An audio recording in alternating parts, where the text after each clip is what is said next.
Okay. Hello, everybody. Thank you for coming on such a beautiful evening. It turned out to be a beautiful day. It was like rainy and cold, and I just thought it was going to be miserable today, and it turned out bright and shiny sun. And we need that sun for our vitamin D. So I want to thank you guys for coming. We're going to learn some simple steps on what to do to prevent heart disease. And just a little bit about me. I just have a passion for the body and the way the body works. It's fascinating to me because everything is interrelated. If you're going to address arthritis, for example, it's going to affect your heart, and it's going to affect your kidneys. I mean, everything is interrelated. So you can't just work on one issue to the exclusion of everything else. And I learned that when I ended up having my issue way back when I had my issue with Crohn's disease. So anyway, this has just been a lifelong passion. So here I am teaching about the human body, and it's fun and exciting. So that's a little bit about me. So we're going to learn 3 important things, and probably a little bit more than 3 important things. But what health foods are out there that are killing you? Because there's a whole host of health foods, things that are promoted as health foods, and they're not. They're killing you. And that's really important to know. And then we're going to learn about the cholesterol myth. Because what we've been taught through commercials and through just, years of propaganda from the American Heart Association and TV commercials where they're trying to promote their product, we're taught that cholesterol is bad and it's evil. But you're going to learn that's a myth. And then we're also going to learn what the real villains are behind heart disease. And it's not going to be what we're being taught. It's not going to be what Pillsbury and Nestle's Quick and these food companies teach us, and it's not going to be what we learn from the doctor on the medication, for prescription medication. It's not going to be that. So, how many of you wish you knew what to do to eat or how to eat in order to promote health? Okay. And so there's solutions out there for avoiding heart disease. So hopefully you're here to learn those answers. Is that everyone here to learn these answers? Okay, awesome. So it's time to start questioning health foods. And I put health in quotes because it's not really food. These are food-like substances. So egg beaters. How many people have heard you need to have egg whites, and you go to a restaurant and they have egg beaters on the menu because you don't want to have the cholesterol in the eggs? And how many of you, including me before I knew better, went and ordered those egg beaters and ordered the egg whites? Well, they don't support life. And then milk. It doesn't do a body good. That's what we're being told by all the TV commercials, all the movie stars with their white mustaches painted on their face. It does a body good. It does not do a body good. And then refined sugars. Wherever you find refined sugars, you're going to find disease and you're going to find dental decay. So refined sugars is really, really bad for you. And then margarine and vegetable oil. That's another one that we're getting smarter nowadays, but this is another one that's been promoted relentlessly as a health food. You don't want to have butter because it's the high cholesterol and it's animal fat. You want to have margarine. And this is being promoted by the makers of the margarine. And it's being promoted by actors that are dressed as doctors. And they're promoting these products like margarine. But they're toxic, they lead to cancer, and they lead to heart disease. And then the final thing we're going to talk about is nutritional deficiencies. And nutritional deficiencies can lead to heart disease. And we're going to get into that. So How many of you have heard of compounding interest? Okay, so compounding interest is really interesting. They say, for example, another example is if you take a penny and you double it every day, it gets to this tipping point where all of a sudden it exponentially explodes. And so you don't see much change until you get to this tipping point. Well, what I want you to think about is this whole principle of compounding with the foods that you eat and the toxins that you consume in those foods, because it's the same thing. You initially will eat something and you say, well, it didn't cause any problem for me. And so you don't really realize that it's having this cumulative effect. And then what happens is you get to the tipping point, and then you start noticing, I'm having all sorts of issues. So I'm having cardiovascular issues and pulmonary issues and issues with my bladder, and the list goes on and on. You know, oh, I've developed heart disease, or I've developed diabetes. Well, it didn't just happen. Those things don't just happen. It's using this principle of compounding that every day, little by little throughout the day, you have ingested things that have led to that disease. So look at these rats here. The one on the right is a healthy rat, and the one on the left, you can tell he's got some major issues. And these rats are from the same litter. And what had happened, there was a doctor, Kumaro, University of Illinois, and he did a study where he fed rats eggs. The rat on the right, he fed whole eggs. The rat thrived. I mean, you can tell he's happy and he's big and he's fluffy. The rat on the left was fed egg beaters. And I'm sorry, on the left. Oh, you know what? Yeah. I'm dyslexic tonight. The one on the left, the one on the left is the healthy, happy one that was fed the real eggs. And the one on the right, they're from the same litter. He died before he reached adulthood. And so there's an inevitable consequence for consuming unnatural foods. And what is it? It's disease and death. Now, what's really interesting about this study is Dr. Kumaro submitted it to the Journal of American Medical Association. And he submitted it, and they rejected it. And they said, we're not going to print this. But why don't you go and submit it to Pediatrics, which is still owned by the Journal of American Medical Association. They still owned it. And so he submitted it there, and they published it. The next month, after this was published, he looked into the Journal for American Medical Association. He looked into their journal, and there was a full-page article that was promoting egg beaters. So that's why they didn't want it published. So egg beaters are not good for you. Now, another thing, oxidized cholesterol. That is what kills you. Cholesterol itself is good for you. You need cholesterol. It's important for every cell of your body. It's important for making hormones. But oxidized cholesterol, that's something that kills you. And oxidized cholesterol is something that you'll find like in powdered milks or powdered eggs, things like that. They have oxidized cholesterol.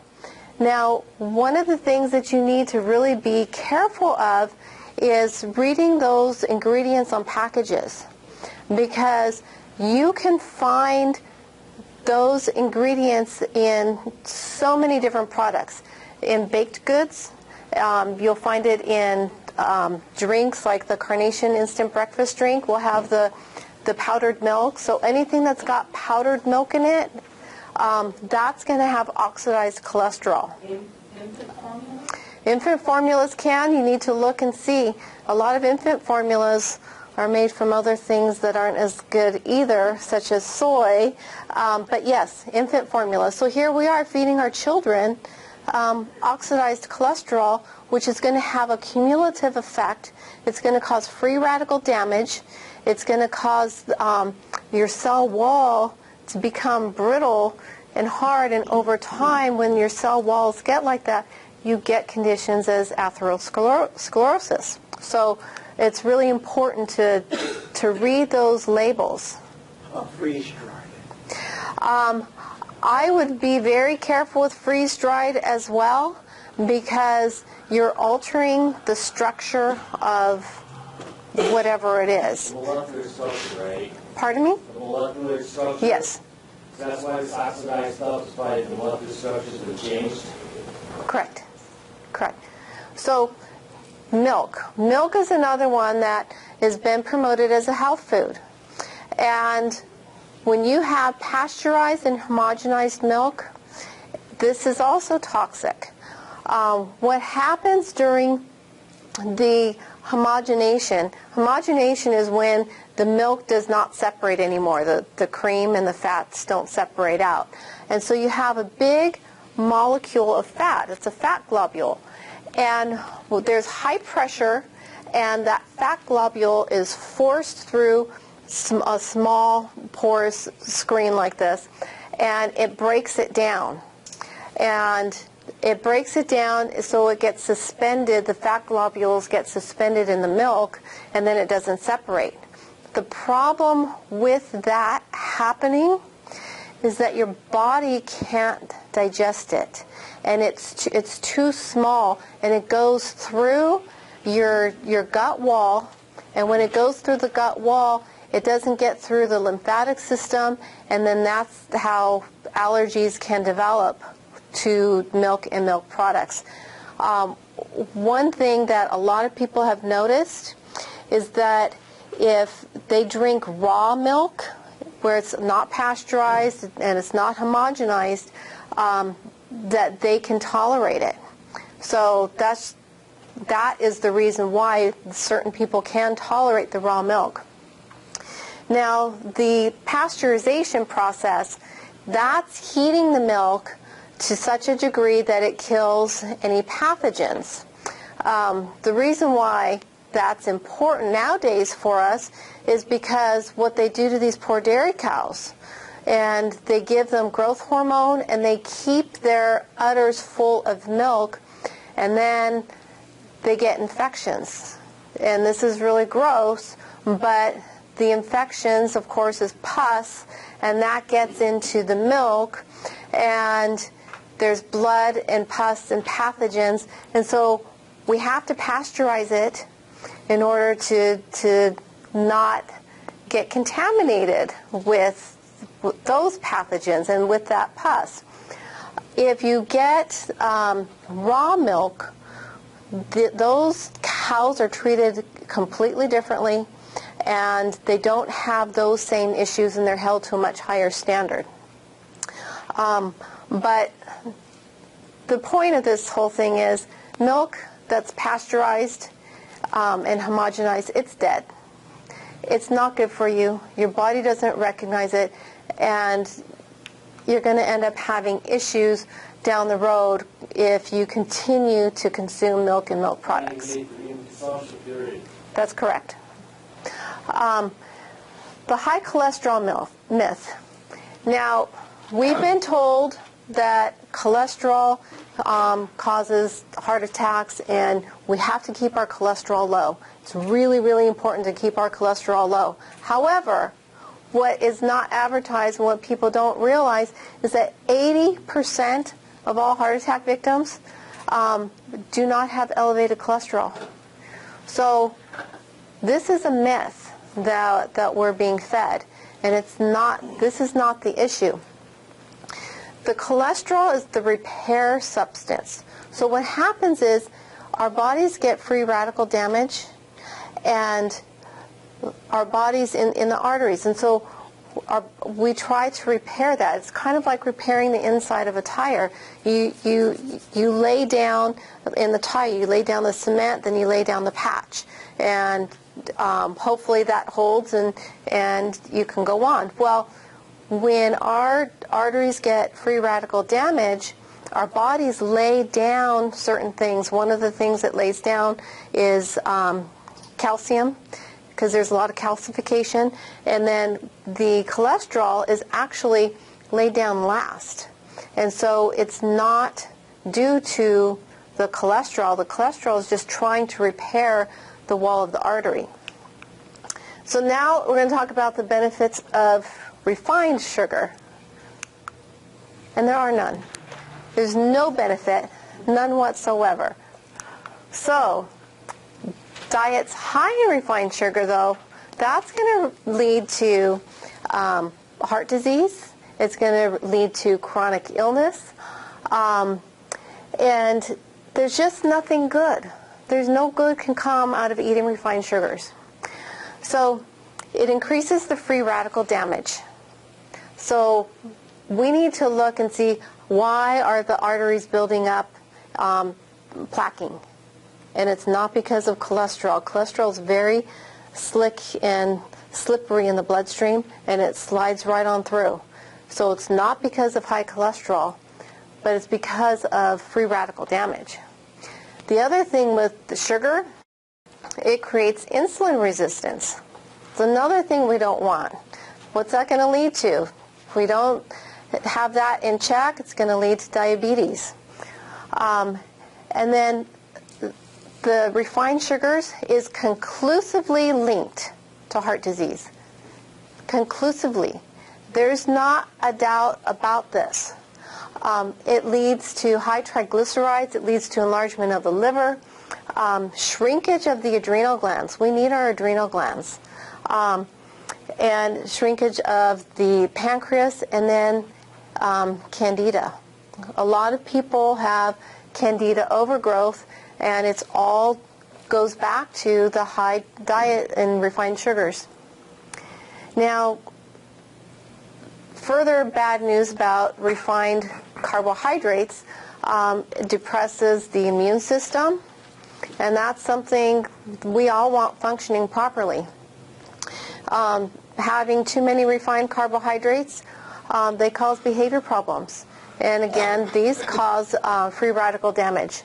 And it lowers the blood level of vitamin E. And vitamin E is really important to protect us and protect our hearts. So vitamin E is really, really good and protective antioxidant for our heart and for any damage to our arteries. Now, I put a little picture up here of a lot of different foods where we're going to have refined carbohydrates. And these are foods that are promoted every single day. You know, pizzas and hamburgers and soda pop and french fries and hot dogs and pastries. So what if all those things are low fat? Are they good for us then?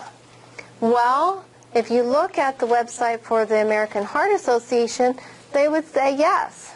What they say is, if you're going to be cooking, we want you to use liquid vegetable oils. They promote canola oil and safflower oil, soybean oil. They promote all sorts of liquid oils. And they advise using egg whites because we want to lower that cholesterol. Now, the truth about margarine and these types of oils, they're not health foods. The only thing that vegetable oils are good for is to be put in your car as fuel. So Dr. Bergman has one of these veggie burning cars. He's putting this oil to good use. These are not health foods, even though they're promoted as health foods and they look so pretty and they have pretty labels on them. These will kill you. These are things you need to get out of your home. You need to go through the cupboard and just be ruthless and throw this stuff out because this will kill you. Now, what about the trans fatty acids? Well, trans fatty acids were promoted for about 30 years as a health food. And we're discovering now that they're not a health food. These things are dangerous. And so there's this big push, and everyone has labels now that their food does not contain trans fats. But that doesn't mean it's okay. That doesn't mean it's good. You still need to look at the label and see if it has vegetable oil in it. Because there's a new process. And this new process is probably more dangerous than trans fatty acids. It's interesterification. I can't pronounce it properly. But if you look at the label, and it has like high stearate or stearic rich fat, it has fats from this process. Now, what happens is you get the refined oil, they hydrogenate the oil, and then it's subjected to this process, which is using enzymes, and they put the enzymes in there, and they separate out the trans fats, and then they deodorize it because you're getting refined oils that really doesn't smell good. It's very, very low quality, and then they deodorize it again, and then what you get as a result is you get this beautiful looking margarine or some other fat. And the benefit of this is all for the food companies. The benefit is that it's got an indefinite shelf life. So how many people want to eat something that has an indefinite shelf life? Twinkies. That's pretty nasty. Now, the reason why it is so important to pay attention to the fats that you put into your body is because every cell of your body, the cell membrane, it consists of fats. You've got the, and it also has cholesterol, so you have the phospholipids. When you consume the fats that are the trans fats or the vegetable oils, the human body tries to use them but doesn't really know what they're used for, and it uses it in the cell wall. The cell wall becomes brittle because if you look at the molecular structure of the trans fat or what other kind of fat, whatever it was, esterification process, the fat chain is brittle. It's not malleable. So your cells become they age quickly, and that's how you're getting the atherosclerosis. So going back to this whole process of refining oils, what happens is they get the lowest quality of whatever product it is. If it's canola oil, for example, the raw product is really a low quality. They grind it down and they put it in the slurry tank, and then because it's such low quality, they have to bleach it. So it goes through the bleaching filter, and then they do the process of hydrogenation. And when they do that process, they use nickel or aluminum as a catalyst. Nickel and aluminum are both very, very toxic heavy metals, and they can't get that all out of the oil. And then they deodorize it, and then it's really unpalatable. And so they have to put coloring in it so that it looks good, and they have to put different odors in it so it smells good. So it's something that you'd want to consume. And then they take this and they put that through that whole process that we described earlier, the deesterification process, whatever it's called. Okay, so the next thing that will lead to heart disease is nutritional deficiency. So we hear about vitamin C all the time. Vitamin C is critical It's a really, really good antioxidant. And you need to make sure when you go to the store and buy a vitamin C that it's a whole vitamin C. Ascorbic acid is only a portion. And if you're going to get ascorbic acid, that can lead to things like, you end up getting the runs because you've had too much of that type or that portion of the vitamin C. So you want whole vitamin C. Did you have a question? My name's Bill, Long Beach. I heard almost all manufactured vitamin C is made with GMO corn. Okay. Is that one reason why the diarrhea so take vitamin C? Well, ascorbic acid will cause diarrhea. The whole thing with GMO, that's one reason why I promote only professional grade vitamins and supplements. I call them professional grade. I get the Biotics brand. I think the Biotics brand is a very, very high quality brand. They don't use GMO. Everything in there is gluten-free. There are some companies out there that, even though they're very good companies, they have gluten in their products. So vitamin C is something that's essential to, hold on one second, essential to protecting our arteries and protecting our heart. And magnesium is another mineral, and that's known as the heart mineral. Now, with magnesium, we can get it from our food, and there are different food sources for magnesium, and there's different supplements for magnesium. But my favorite way of taking magnesium is transdermally. It's a magnesium oil. And the reason why is that magnesium absorbs better and it's more bioavailable if you take it transdermally. And then potassium. Potassium's another one. It regulates the blood pressure. So potassium is essential for your heart health.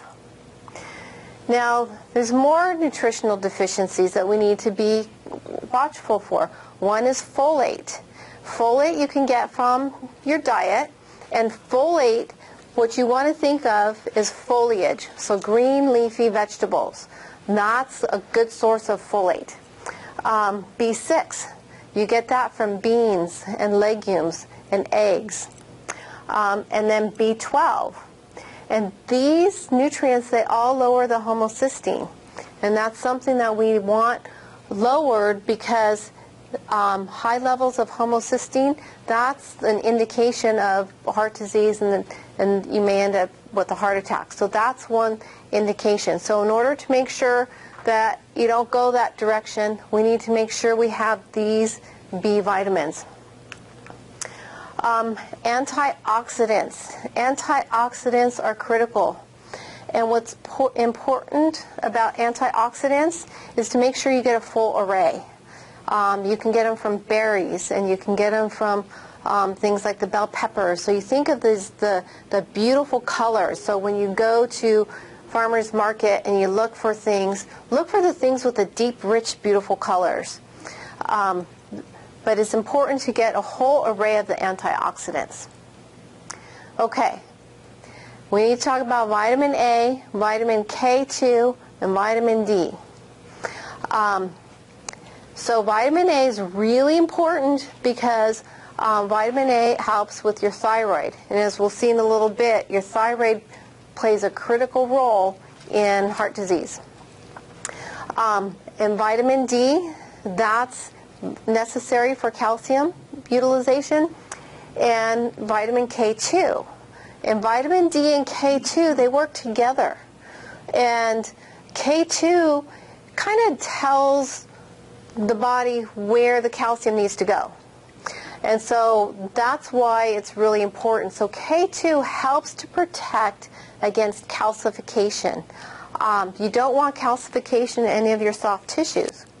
And so those work together, the vitamin D and the K2 work together to direct the calcium, where that calcium is going to go. Now, hypothyroidism. This is another thing we need to be careful of when we are looking at our heart health. We want to make sure that the thyroid's functioning properly. Now, soy is not good for the thyroid. So this is something you want to cut out of your diet. So soy milk, all the different soy products. You really want to be careful with soy products. This is another food that's been promoted as a health food. And as you can see, there's a pattern here. There's a lot of foods that we've been told over the years that are health foods, and they're really not health foods.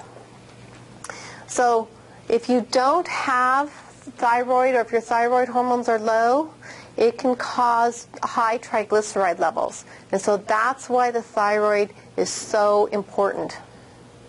We just want to take care of our thyroid and love our thyroid. Now, heart disease, this is the leading cause of death in the United States.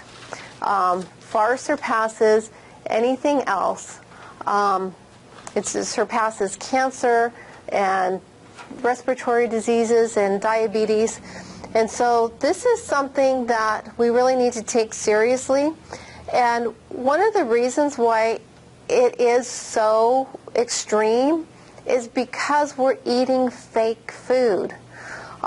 Packaged foods are so convenient, and they put things in them, so they're addicting. You know, you want to have it again. For example, when you have, let's say, a Starburst candy, that Starburst candy just bursts with flavor. And it's a different flavor than if you go have, for example, a strawberry from the garden. But the chemists know what they're doing. And their job is to make this product so enticing that you're going to want to buy more. And these products are killing us. And what's key is to go back to nature. Go back to unprocessed foods. So as much as possible, it's important to reverse that. Now, there's a number of researchers that have researched this whole issue of heart disease. And if it's not cholesterol, then what is it? And I think all of them have truth to it. And none of them go back to cholesterol. So taking these statins and these high cholesterol drugs, it's another way to poison you. It's killing you. It is not helping you. So what are the issues? We've got refined carbohydrates. We've got inflammation, stress. Stress is a big one. There's a whole component to that people don't talk about, and it's the spiritual side. And when I look at food or drink, whatever it is, that becomes part of me. And do I want to have a trans fat that becomes part of me? It's going to harden my arteries and my cells. Or do I want to have an omega-3 that's going to become part of me and become part of my brain and have my brain be healthy? So there's nothing more spiritual in my mind than something becoming part of you. So to look at food just from a little bit different perspective. There's another set of scientists that look at heart disease as vitamin deficiencies. So that's critical as well. I think looking at all of this together, you can come up with a plan that is going to enhance your health and enhance your heart health, but then it's going to enhance your brain health, and it's going to advance, every part of your body, so that you can grow to a ripe old age and not come out, get any of these chronic diseases. Because chronic diseases, face it, we're causing it by what we eat. So going back to the issue of the compounding interest that I talked about earlier, you can use this to your advantage. Think about this issue of compounding. If you do little by little, you might not think that taking your vitamin 1 a day is doing anything, or changing to organic fruits is going to do anything, because you don't notice anything right away. But it has a compounding effect. And that's what's critical. So you're going to end up at the ripe old age of whatever, being healthy and being able to do the things that you want to do. So whenever you think about what you're going to put in your mouth, think about the issue of compounding. You know, you're compounding in a negative way with the bad things you're eating, or you're compounding in a good way that's going to enhance your health. So what can you do? Number one, don't buy processed foods. I know it's easy and I know it's convenient, but this is a lifestyle. This is a decision in a lifestyle. And once you take a step on that path, it becomes easy, and it does become second nature. Purchase organic.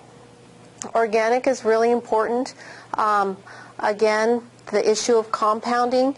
If you have foods that are conventionally grown, you've got pesticides, and you've got herbicides, and you've got all those chemicals that you cannot fully wash off, and they're in that fruit or that vegetable. So you don't want that in you. So that one's really important. And then support your local farmers market. It's always better to buy local. You know, I heard a statistic the other day that I think Walmart is becoming like the #1 seller of foods, of produce. But they're getting their produce, their organic produce, they're getting it from China. So that doesn't make any sense, you know. And do you want organic produce from China? I'm not so sure. The other thing too, if you buy organic produce and it's from a different country, it may be grown in the ground organically, but when they bring it across, they have to spray it. They have to spray everything, because we don't want in the U.S. to have these foreign bugs and whatever coming in. So it may be grown organically, but it is sprayed. So just be aware of that. And then educate yourself on this issue. You know, things that you can do, little steps, because that's the thing. You take little steps every single day. You know, it's the power of compounding. You will enhance your health.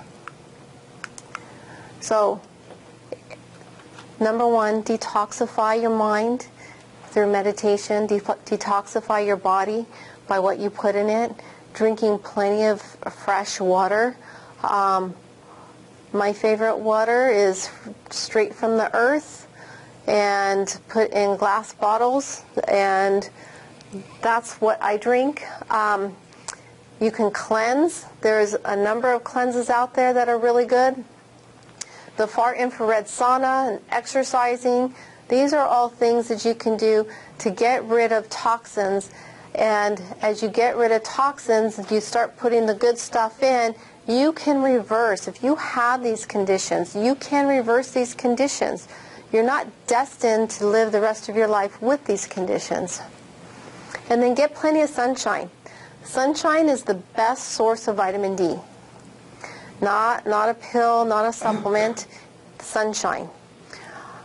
Deep breathing and grounding, these are all things that you can do.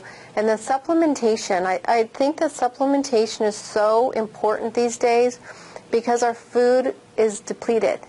The soil that we grow our food in is extremely depleted. So the nutritional content that is in that fruit or that vegetable isn't going to be as high as it should be. So supplementation is really, really important. So what I do is I offer a 4-step process. It's 25% discount through the end of May. So if you're interested in that, come and see me and we can talk about that.